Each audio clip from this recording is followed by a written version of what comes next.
ছাত্র শিবির কত সালে প্রতিষ্ঠিত হয়েছিল? 1977 সালের 6 ফেব্রুয়ারি ঢাকা বিশ্ববিদ্যালয় কেন্দ্রীয় জামে মসজিদ থেকে ছাত্র শিবিরের প্রতিষ্ঠা হয়েছিল। ছাত্র শিবিরের প্রয়োজনীয়তা কি? ছাত্র শিবির দেশের উন্নয়নে কি ভূমিকা রাখবে?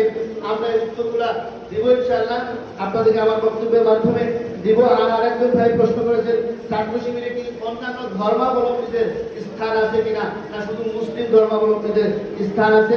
আপনাদেরকে একটা পরিচিতি দেওয়া হবে, এখানে সুস্পষ্টভাবে লেখা আছে অন্যান্য ধর্মের সকল আমাদের এই দাওয়াতের অন্তর্ভুক্ত, হিন্দু, বৌদ্ধ, খ্রিস্টান, মুসলিম প্রত্যেকের ব্যাপারে এখানে কথা আছে।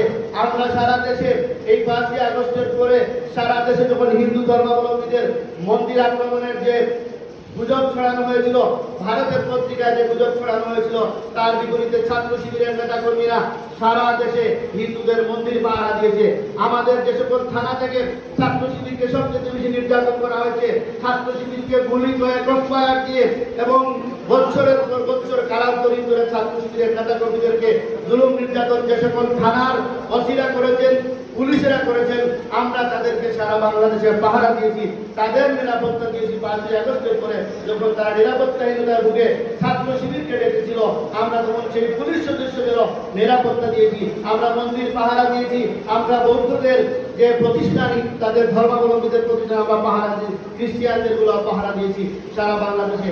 আমরা ওয়েলকাম জানাই সকল ধর্মাবলম্বীদেরকে, যারা একটি ন্যায় ইনসাফপূর্ণ কল্যাণকর বাংলাদেশ গড়তে সহযোগিতা করবে। আমরা সকলকে নিয়ে আমাদের এই পথ চলা করতে চাই। প্রিয় বন্ধুরা, আমি আমার বক্তব্যের কয়েকটি কথায় আপনাদের প্রশ্ন রিলেটেড কথা বলে শেষ করব।